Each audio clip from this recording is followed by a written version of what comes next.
without any further favor, what we're on today is Ant-Man and the Wasp, Quantum Mania. So first thoughts, my first thoughts were, I missed the whole of the second act where I believe, if all is to be believed, Scott was sent into the machine to try and fix it. And I actually volunteered myself to sleep, not like in Eternals, not like in Love and Thunder, not like in Shang-Chi, where I nodded off and then woke up with a start. I actually thought if I'm going to have a nap, this is probably the time to do it. So I pulled my knees up to my chest in a fairly uncomfortable cinema seat, and I turned to one side and I pulled my fisherman's beanie just above my eye so no one could tell that I was having a nap. Because I just thought they've done it again. Whereas that means something very different post-Infinity War. Pre-Infinity War, they've done it again. Now they've done it again. Initial thoughts, Tim? My initial thoughts are that unplanned intro we just did was much more entertaining than Ant-Man and the Wasp.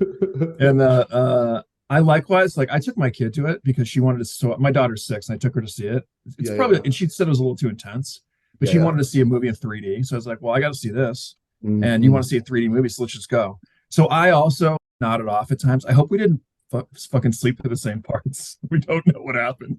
The entire of the second act. And you know what? It made no difference. I fell asleep when they needed something. I woke up when they had it. Yeah. Well, the formula, okay. So I thought it was fine. It's disappointing insofar as it's alleged launch of Phase 5. So I wanted, I don't know, something more. It was fine. It was just yet another fine installment in the MCU that we had so many of since Endgame. So taking the style and the substance apart, so taking the plot, the characters to one side at the minute, this was a film that was unwatchably dark to the point where it made me angry. The opening dark scene, and I thought, this is the same shit as Black Panther. However, I thought, wait till we get the first full color scene.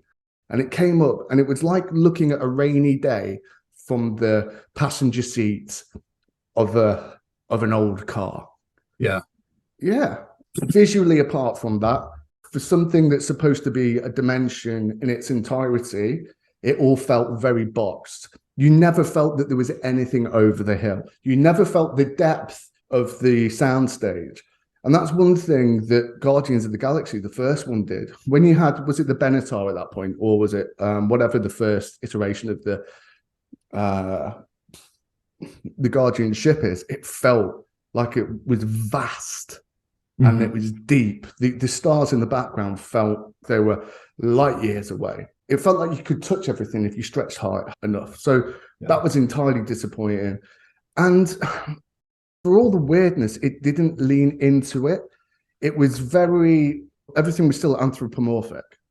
You can't tell me that this is a whole dimension. And I know there was that one silly little character, the pink one that looked like Herman Glob without the skeleton, that basically everything was just very convenient like that. It all felt very CGI. It wasn't very believable. And you have Paul Rudd, so Scott Lang, being introduced into this, with in mind that Janet Van Dyne's been there for a while. His daughter was there before him. They're dealing with Cat, and everybody was like, "Oh, who's this weirdo?"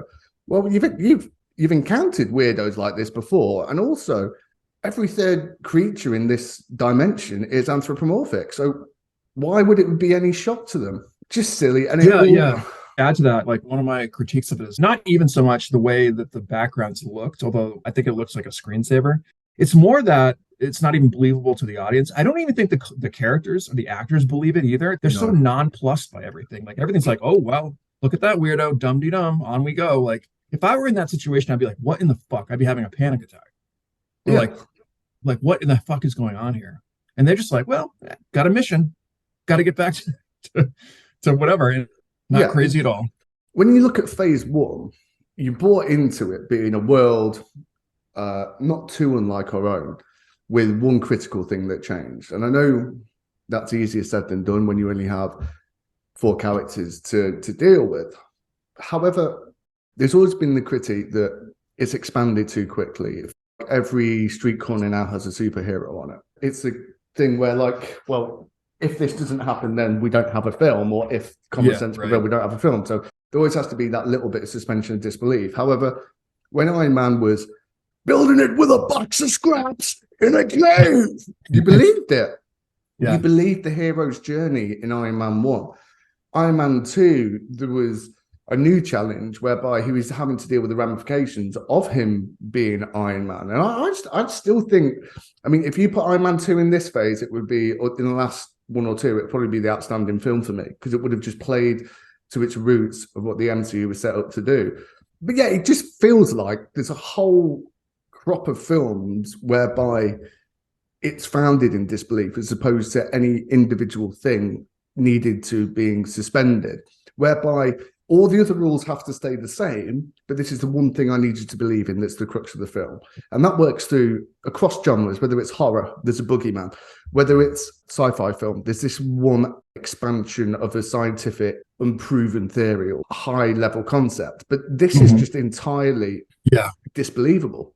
And I think that's where it differs so much. Yeah, no, I agree. There's too many variables that they're attacking at once. And so it just becomes not very believable. I did think there was vision. Like, I think there was creative vision in the world building, but it just doesn't carry off on the screen. And I'm coming to a point where I'm having these mixed emotions about these movies, where I walk in and I have hopes, but my hopes are much dimmer than they used to be, you know? I feel like almost guilty about it. I owe the MCU something. I owe them my adoration. And when they don't carry it off, I feel like I've let them down. It's it's like a weird abusive relationship, honestly. Yeah. It's almost like a codependency sort of thing. And yeah. And it feels like it's lost its magic.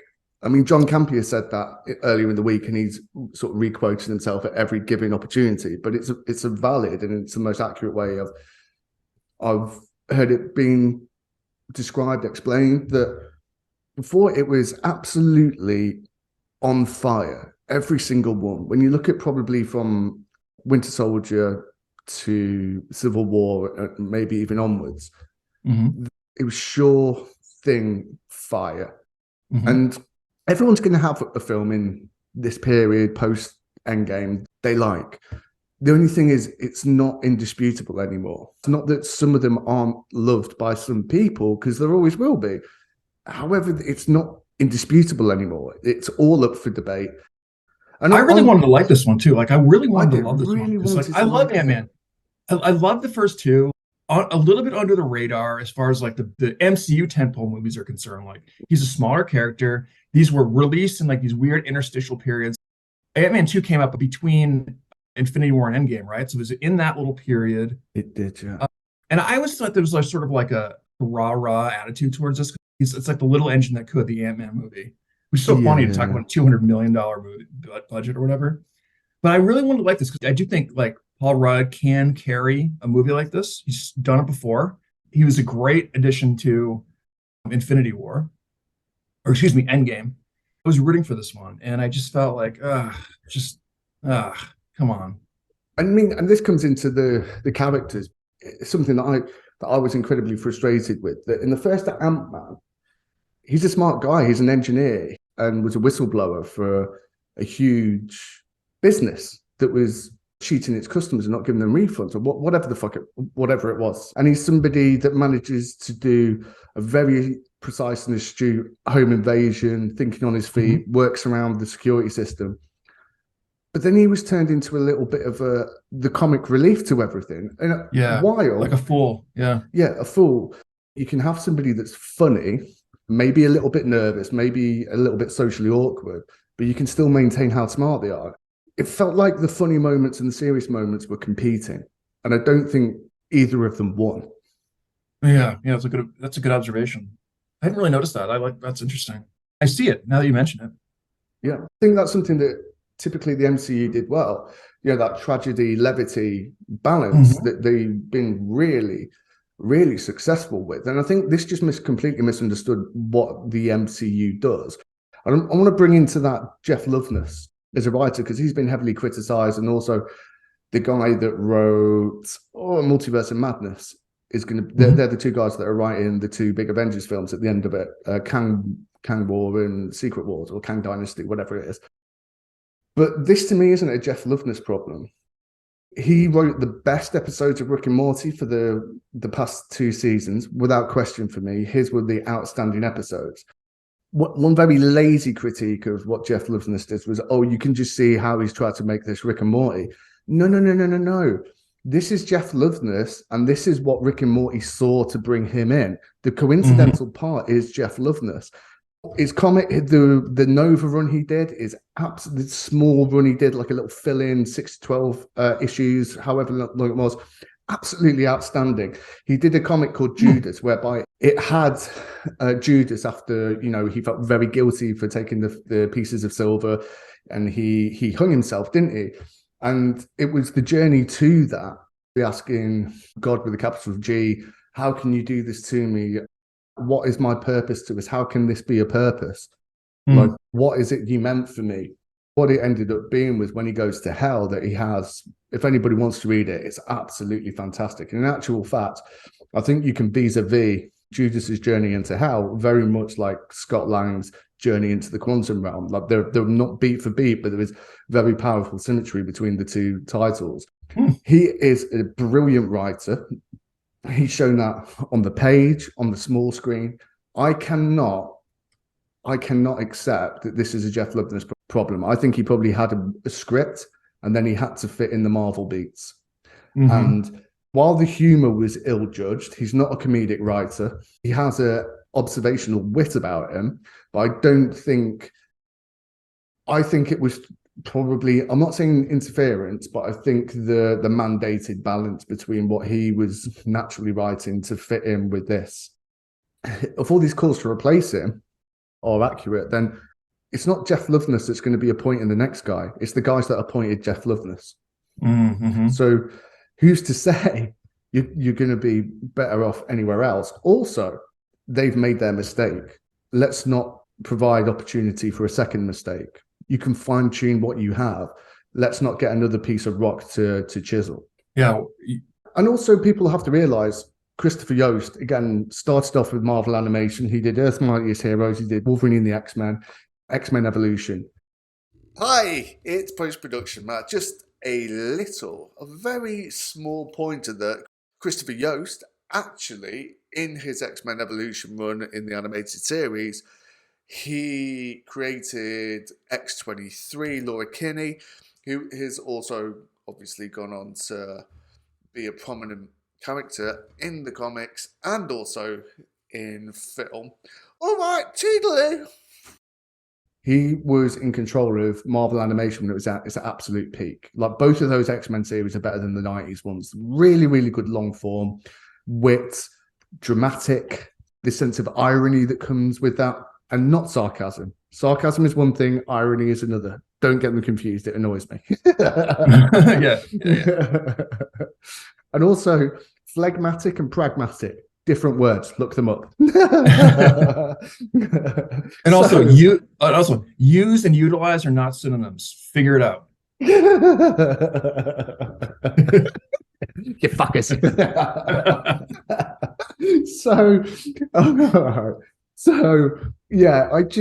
Christopher Yost, sorry. And then he went on he did a great Scarlet Spider run. He's just a very, very skilled writer. Now, let's just go for what the populist opinion is. He wrote the screenplay for Dark World, but then he went on to write the screenplay for Ragnarok. So that wasn't a Christopher Yost problem. That was a Dark World problem. We don't need to chuck the baby out with the bathwater. Yeah. Is this an issue? Like, what explains it? Is it Feige doesn't have oversight? Is he spread too thin? Is it fatigue? Or do we just miss the newness of the first and second phases? Is it the characters? Like, we no longer have the tentpole characters anymore? I think the things you said about Feige, I believe he needs oversight. I think Perlmutter was a bad actor in the most general sense, but I think specifically he pushed. Necessity is the mother of invention. What Feige had under Ike Perlmutter was a necessity.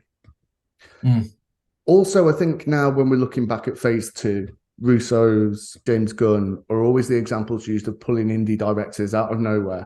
It shows how rare phase 2 was. That is now a precious commodity. You can't just do the Marvel way and bring in just rando directors, rando screenwriters. We need to see some sort of precedence. Also, I believe that he's had to lean on Victoria Alonso with Louis Esposito, and also we've seen Nate Moore taking more control, who's like one of the Vice, producers or whatever it is, assistant producer, whatever that term is. He was the one that took a lot of the creative oversight for Black Panther: Wakanda Forever. He was present at the premieres. So that's one part of it. The second part is they captured lightning in a bottle and they saw it as their bottle, when in actual fact it was just their lightning. The third thing, as well as what made Phase 2 and that great run of films successful, is that they deviated from superhero films and they made genre films. So we had a space opera, we had a crime thriller, we had the heist film with the first Ant-Man. So they were leaning on other genres. Whereas now we're getting beat by beat Marvel films, and that can't be acceptable in any way. Peyton Reed said that he didn't want to be the palate cleanser after the big event anymore. He wanted to do an Avengers level film. Well, that's all well and good if you can do it. The Russos, again, very rare case. You could pretty much see the Russos coming back for Secret Wars, and I really hope that happens. There are problems, but it's not a corner that we can't turn at this stage. I think if this continues into the 2 Avengers films, then I think we're looking at a studio that with damage that can't be corrected. And I actually think they're really, really lucky that Guardians of the Galaxy is the next film, because I'm excited for that. I'm excited for James Gunn. He's only shown outside the MCU with his Suicide Squad film, with Peacemaker. What an astute and rare commodity he is as a filmmaker. If it wasn't for that, I mean, we'd probably watch the Marvels. Have you watched Ms. Marvel? Yeah, the show. Yeah, it was good. It was good. I enjoyed it. I liked it. But the same problems that Moon Knight had, the same problem that She-Hulk had. It had its rhythm, and then at the end, it needed an action sequence to finish it all off. So you have something that's based in a different. I mean, She-Hulk, I respect what it tried, and I'm not saying it wasn't without success at all. Only when you have, I won't say failing, but when you have an underperforming studio that has IPs that one after the other on. I mean, Thor: Love and Thunder made a loss on its theatrical run. When it's sort of licensed and merchandise, it'll probably break even, in the same way that Dwayne Johnson said that Black Adam will make money. Well, it might do in 20-year run on, when network TV gets around to showing it and that sort of thing. Yeah, it might just do. But at this moment in time, it hasn't. The plot. I've got a list of things here in my notes, and I don't know. I'll just list them off. Okay. Too many narrative shortcuts, prolonged scenes of exposition. The MCU now has a very repeatable formula where you start with a flashback, and then you have your opening set piece, and then you have the reaction to the upsetting of the norm that leads to the second set piece. You get yourself into trouble. You don't quite win the second one, and it goes into the finale, whereby the hero regains control of the plot. But I don't have any criticism for the opening flashback, because that was necessary. What is unnecessary is the talking head shots. With that in mind, the huge plot hole is Janet Van Dyne. She knew what was there. And I know there's an argument to say there's post-traumatic stress. Do veterans want to talk about the war that they've come from in absolute detail? No, of course they don't. However, this is the MCU, and it needs a plot that has to hold a certain amount of water. So I find that the post-traumatic stress aspect of it is retroactively assigning sense to something that had no sense. She's a scientist primarily. She could have said, we can't go, this is the deal. It's dangerous. I don't want to talk about it, but we 100% cannot access that realm without running it past me. Like, I need to be in control of this thing. We have Shuri, we have Riri Williams, Cassie Lang, another kid genius. Iron Man built his suit with a box of scraps in the cave, and it took him ages to get it up to that nanotech. You have kids that are just fiddling with things and replicating stuff with just absolute ease. It doesn't feel earned.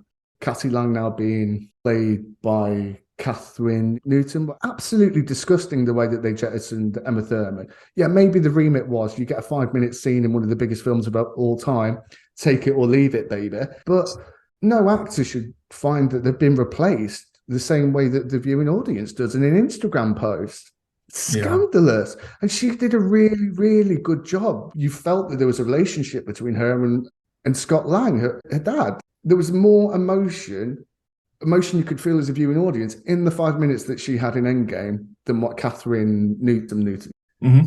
And this sort of bratty, holding your dad account for not doing anything with his powers. He saved the fucking world. He saved the world. He's allowed to take some time off. There's so many heroes.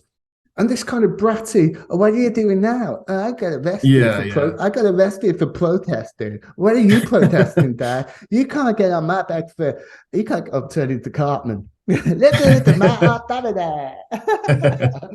But he is bulletproof for criticism, no matter what he does. And, you know, he's just, you should be proud of what your dad's involvement was. And every man, a former criminal, his arc is more condensed than, say, Hawkeye's or Natasha Romanoff's is. This guy he volunteered himself into a totally unfamiliar situation within, 6 months of him actually generating powers. He's not trained. He's not militia.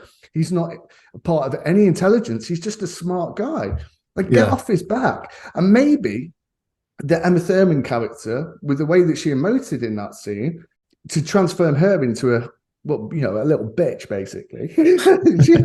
Maybe that's why they thought, no, she's too good at being like a sympathetic character. But yeah, that really, really... That was very annoying. That was very annoying to watch. Yeah, very annoying.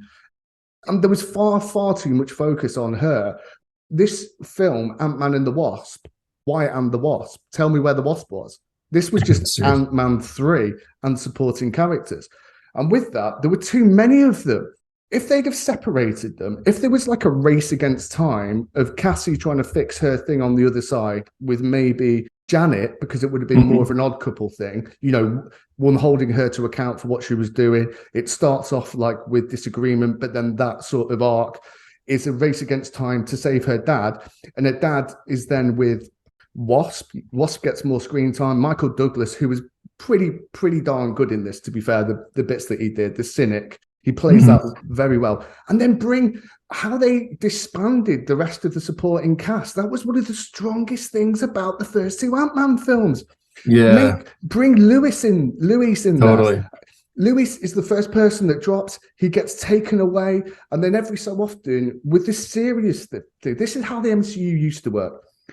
Tragedy, cut away, a little scene of levity, a little comedic moment. All you see is him sort of ingratiating himself and do the classic trope whereby in the second act, it turns out that he's become the king of their people because he has maybe like one thing on them. And then it turns out in the final act, no, this is just how they prepare you to eat you. They just fatten you up to...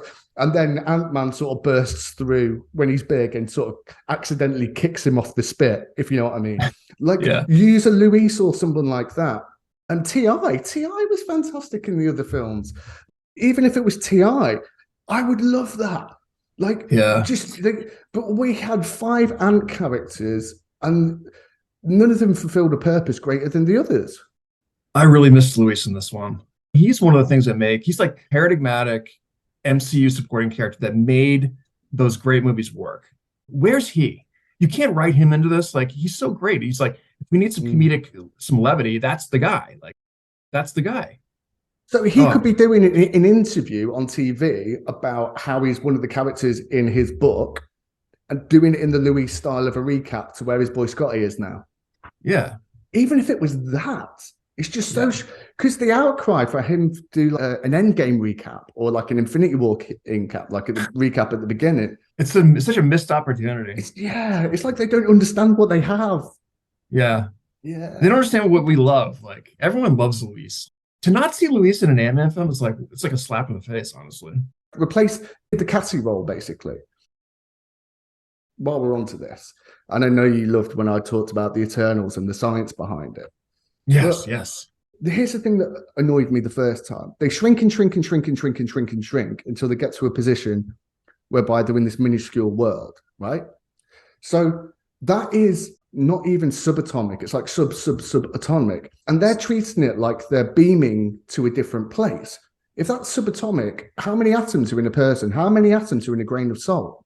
So there must be billions of trillions of individual quantum realms on each subatomic level. So what they're not doing is shrinking. They're shrinking to a point whereby they drop into another dimension. So they're not actually really, really, really small. They've split space and time by going so small that they then fall into a different dimension. It's not actually that they are really, really small, because if they're saying that they are really, really small, then there must be billions upon trillions of different quantum realms, but like the number of subatomia, if that's a word. Do you know what I'm saying? How does that even work? In either case, how is there breathable air? How is everybody nutrition? Why is everybody still equivocally humanoid? How is the relative gravity to our world? The bigger the planet or the mass, the bigger the gravity. How is gravity equivalent? Or when they press their nanotech Ant-Man suits, does that adjust for the relative gravity? Also, the relative size of all the beings. Like, how come they don't drop in somewhere where everything's avatar sized? Or why is everybody not little tiny midgets? That's one of the things with like aliens. If aliens came to this planet, they're all roughly our size. But why isn't their ship like landing on Manhattan? Why is it, or even America? They may come from a much bigger planet whereby they're all bigger and their muscles are bigger. Like, it's just all these tiny little things are just, it annoys me watching it, and it's too much to just buy into. It's not a plot form. They're things that I need answers to. And this is the Eternals thing. In the same way, when, Verishim, or whatever his name is, appears on the planet, it would take the Earth and the Moon out of its orbit. All the tides would be gone. The water would all be floating in space because it pulled towards him. The science of how Ant-Man works, it seems multiple choice. You're tiny, but you have the full force of a big man. So when he's big, why doesn't he punch like a pussy-o? And also, if he retains his mass going through the subatomica, the gravitational weight of him inside all those subatomic particles would be universe-ending in this. It would be the opposite of the Big Bang. When all of the universe's mass was on there's something the size of the top of a pin, and then it expanded into this within nanoseconds. That would be the reverse physical gravitational pull. Once he crossed the precipice of mass relative to his surroundings, it would be world ending, universe ending, maybe even multiverse ending. In an instance, you can't even think about the smallest amount of time. As an engineer, obviously, it's going to bear more weight for me, but stuff that, just let me know, give me an explanation and move on, because I know the film has to happen. Do you know what I mean? The film has to happen. The film has to fucking happen, Tim. It has to. You can't go, well, it's going to be an engineer out there who's got a little bit of an appreciation of applied mathematics to keep that one sulky fucker happy. I understand the film has to happen, but it's frustrating for me because it takes me out of the film. Yeah, I mean, yes, I have nothing to add to that, but wow. I never thought, I mean, I was very curious about your thoughts on the. Well, I feel like we've identified all the misgivings and failures of people that are paid on by reputation adequately to do a better job than me or you. So let's flip this now onto the casting characters. This kind of felt like Ant-Man was wrongly cast in his own film. This wasn't best fulfilled by Ant-Man, despite the fact we know he has the quantum technology. But let's be realsies about this, and whatever iteration the Avengers are in now, they have all the technology that Pym does to win Endgame. So this technology is out there now. Now the multiverse isn't restricted and we don't have to follow that critical path. The Avengers have all the abilities that can do. Yeah, it just felt awkward that this was an Ant family film. Yeah, why is this an Ant-Man film? For like the layperson, obviously, it's like, well, it's a small realm. You got to have the guy who like can be small or whatever. But yeah, I agree with that. It's in the broader context of the Avengers, the MCU. It's why is this his like singular duty? And that's one of the things that I felt would have served this a lot better. If they'd have split the teams, Terra Firma and Subatomica, they would have simply had to have been You know, in phase 2, the whole thing was, well, why can't we just call the Avengers? Oh no, Hulk's off world. We don't know where Thor is. It seems like they've just abandoned even trying to do it now. We have so many heroes. Like, well, Yeah. surely there's somebody that we could call to help out with it or send in. Like, we're in the shit, dude. And all the danger of the quantum realm had gone. Don't get stuck down there. Don't hit a time vortex. Don't hit the not carpet bears, water bears, or whatever. The little creatures. Yeah. It feels like it was all just abandoned for plot. And obviously you have to do that, but The scene where they get pulled in, it's like, okay, so you're telling me you the scientists who have been in the quantum realm for like generations, and you don't know, like they didn't tell you about this device. You don't know what this is. Like you're all like standing around it, and she's like, "What's this?" yeah, back the fuck up for just 1 second Yeah. before anyone presses anything. Or you grab it and just Yeah. break it and Yeah. then explain. They already sent somebody down there to rescue her. Nobody's curious where she went to. Nobody's. If MODOK had the power to reopen that device, then they've always had the shrinking capability. Like the capability has been shrunk and shrunk and shrunk, like televisions had. You know what I Yeah. mean? Like they get bigger, but they also get thinner. They get more powerful, Yeah. but they also get smaller. That's basically MODOK's had the power to tap into any of those devices during the course of the Ant-Man IP. Didn't do it. Why was he pulling them in? Why? Why specifically them? You can't tell me that when the end battle of Endgame was occurring, when the end game was occurring, that maybe he thought, well, maybe this is an opportunity when they're all. Yeah, they're on one spot. Like, yeah. Yeah, it's all canonically ill-fitting. Oh yeah, another very small thing that annoyed me was, I don't know if it's because Michelle Pfeiffer is just stinks of fit. Like she is impossibly attractive for her age. I honestly thought that they've corrected this little foible by de-aging her, but I think it just turns out, like I said, she is just so aggressively attractive that she looks so.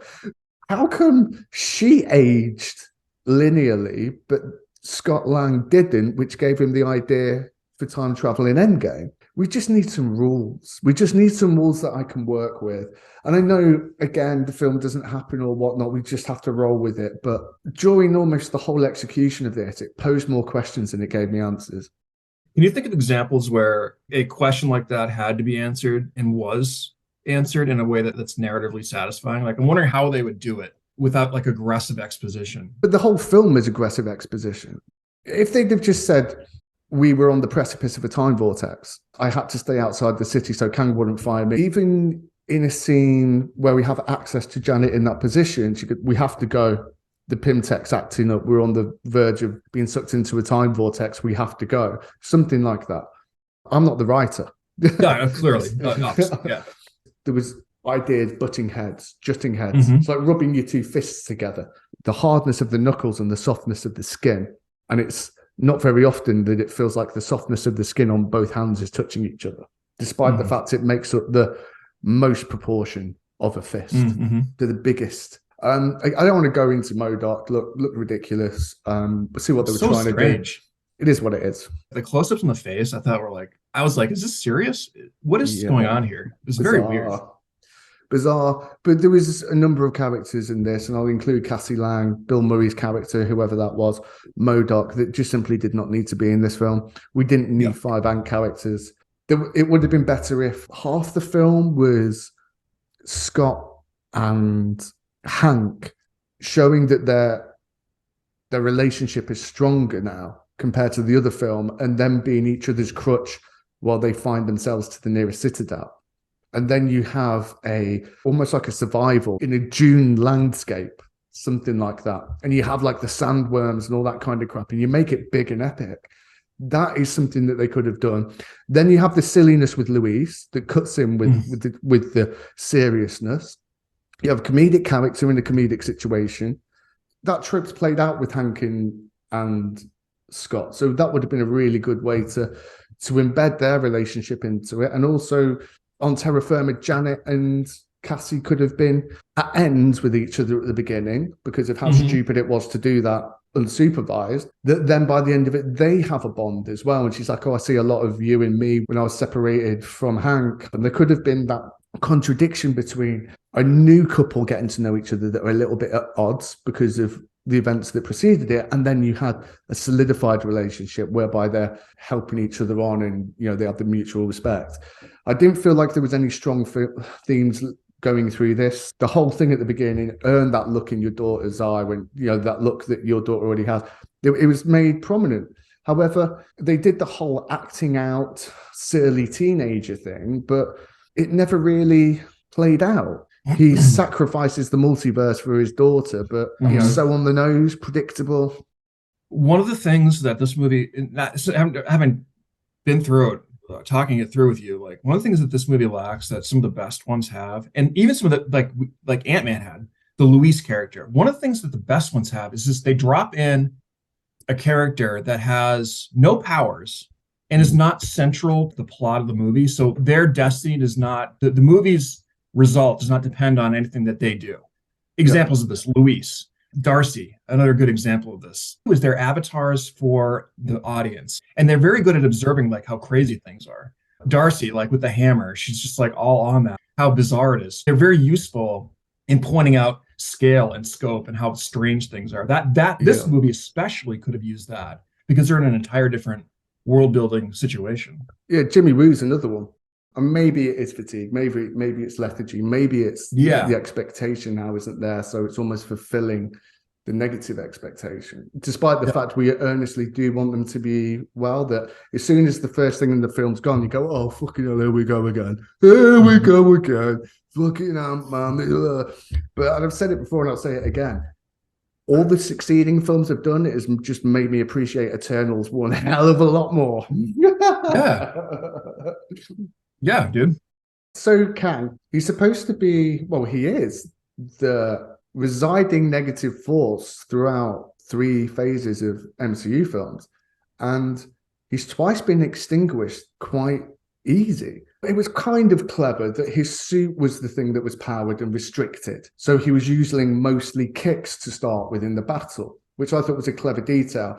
And then when the arms are gone and the suit's broken, he uses more of his arms. I cannot believe for one iota that, powered or depowered, that he isn't going to brutalize Scott Lang in any situation. The guy's training for Creed 3, for fuck's sake. This guy is a warrior. He has that quiet reserve that's more threatening than a garrulous intent. He is hauntingly taciturn, and there's a nobility that comes with that as well. But then when he's physical, there is genuine fear with it. This film should have ended with one of them being stuck there with Kang. I don't have to win, we both have to lose. And that was the original ending. 2 of them should have been stuck down there, or one of them. Now, I don't know how narratively that can thread into the succeeding films. However, nothing in this film felt earned. We see in the post-credit scenes that he was exiled as the most dangerous, if not physically dangerous, but the most dangerous to the ethics of the Council of Kangs. Mm-hmm. So we've set him up as being one bad motherfucker. Yeah. But he just gets taken. We've had He Who Remains at the end of the Loki series, where he was actually an actor for good, that he was keeping the multiverse on a critical path. So we didn't have the multiverse. So any strains were extinguished. Kang's versions of Kang could not start a war. And as it turns out, Kang the Conqueror was conquering worlds that had splintered from the critical path timeline. He was conquering worlds where there would be a bad actor, extinguishing them before another Kang was available for the Council of Kangs on their conquest of multiversal domination. In each that we've seen, it's been the reveal that actually he's an actor for good, and then the heroes have made poor decisions to the detriment of the multiverse. Yes, yeah. The status quo was all they needed to respect. Well, I just think it was a mistake for the reasons you described, with the conclusion that they defeat this Kang. They had now dispatched 2 of them pretty easily, and so it reduces the threat level. Like, how bad is this bad guy really? He's pretty much easily defeated. I completely agree. They should have left him and another character down there together. And let's not forget Deus and Machina as well. Inspecting the science of that. Evolution, which, by the way, I don't believe in. I don't believe in creation, but I just think there's too many holes in it. I'm not saying it's not accurate. I'm just saying I need a little bit more explanation. We've got every museum, the length and breadth of the Western world's got a fucking dinosaur in it, but yet we have a missing link. You find that link and I'll believe you, baby. Similarly, ants aren't going to evolve over 10,000 years or 5,000 years. They're not going to become pseudo intellectual. And also, why haven't they evolved physically? The mental evolution only comes with the physical capacity. And if you're saying that, well, the ants are bigger, so they have a bigger brain, fair enough. Also, here's the thing, right? Insects, I imagine ants are insects, they don't have lungs. They absorb oxygen through their skin. So there's a surface area to volume ratio that would basically, when you pass that ratio, you'd suffocate because they don't have enough skin to absorb oxygen for their body weight. Those ants are well past that ratio. Without going into any numbers, because I haven't done that, not been able to provide it, being the cocky fucker that I am. But yeah, basically, it's why, like if you spray a moth with hairspray, because I've got mothophobia, it basically suffocates. I didn't know that. I just thought it got a bit sticky, and then you throw it out the window and it will live on. Turns out, no, I was murdering moths. Yeah. But I know that's science that doesn't work. But on something that is the whole thing is a scientifically intellectual exercise of the MCU. You can't just attach quantum to the front of everything, and acknowledging that you only attach quantum to the first of anything does not get you out of jail. And what are they breathing down there? Because isn't oxygen too big? I don't know. You'd have to eat it. You'd have to get inside the molecule and just kind of suck it up while you're inside the molecule at that point. Or maybe that's the way the ants, and that's why insects in prehistoric days, the age of the dinosaurs. Oh, that's another thing with evolution, right? Dinosaurs are around for about 200 million years or something like that. They never evolved past fucking dinosaurs. Yeah. But we've been here for about 250,000 years, and we're like the most intellectually perfectly advanced human race. Why did the dinosaurs start? You can't tell me the randomness of evolution, or were they just an apex predator, so everything got chopped, eaten? I don't get it. There were holes in evolution. Oh my God. Breaking news. So that challenges evolution. So when you look at, that's why the insects were so much bigger in those days, because the atmosphere was so much more oxygen rich, because obviously there wasn't CO2 and that sort of thing. So you could have insects the size of this table and living. And I know you should just be able to let the film watch over you, but again, as an engineer, someone that works in applied maths, I'm generally a curious person when it comes to this sort of stuff. It takes me out of it too much. I mean, Rick and Morty never does that. Never. And it is science fiction, but the important thing is it's equal parts science and fiction. This is just fiction. Did you like John? Did you like Majors as Kang? Oh, he's fantastic. Yeah, he's really good. Brilliant, menacing. Yeah, totally. Direct, purposeful. Yeah. And that quiet aggression, that's the aggression that you have to be careful for. The dude that doesn't need to show how powerful he is, because you just don't fuck with that person. Yeah. I mean, he's one of I don't even think you could call him an up-and-comer anymore. If anything comes out of this, it's just enhanced his reputation as opposed to the MCU's. Absolutely. Yeah, they have a good villain. It could go well going forward. They have a great villain. Would you send someone to the movie? I would say to fans of the studio that they should go. But if it's someone that's a casual, wait till Disney Plus, I'd tell them to wait till Disney Plus. Yeah, same. Did you see it in 3D or 2D? Well, I saw it in 2D. I was going to go and see 3D, but things have just been, work's been busy. But yeah, I just didn't have the time to go back and watch it in 3D. Yeah. I've heard different things. I've heard from one person it makes it better, and I've heard somebody else that says it was almost nauseating. I thought it made it, well, I haven't seen it in 2D, so I can't say whether it's better or not. But I thought it was well done, the 3D in this. My dad said they utilized both depth and projection in it, that things were coming out to. Yeah, totally. I think that made it an experience for me that made the universe not as obviously fabricated. I thought there was some depth to it. So I would recommend seeing it if you're going to see it again in 3D. I'll probably give it a go. It's annoying now. Marvel have stopped releasing them on 3D Blu-rays, so I'm done, mate. Got nothing more to add. Yeah, I'm good. I'm all out of grumpy. And just as well, because that lasted a lot longer than I was expecting. Oh, well. Yeah, it's fun. Look, we've already spoken to Leslie to death because it was supposed to be beforehand. We were about to, yeah, we were scheduled to move on to another movie, but yeah. Good grief! Can you imagine what a preposterous state of affairs? But we should say everyone should see To Leslie. It's a great movie. Yeah, everyone should see Leslie. It's great. It's making me root for her for the Oscar. I loved that. I loved Yeah, her in that. 100%. Right then, Tim, let's say goodbye to everyone. Do you want to go first? Yeah, goodbye, everybody. Thanks for listening to us, and we appreciate you. We appreciate all of you. So, Yes. yes. Yes. And goodbye from me. Also, I am Tim's co-host, Matt. And as I said, you can find us on all your favorite platforms. The end of the score pod. As usual, that only leaves me one thing to say.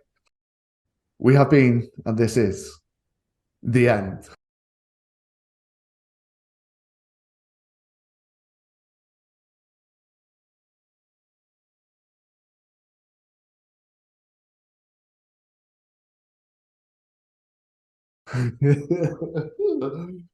Wow. Good. Yeah. Whoa.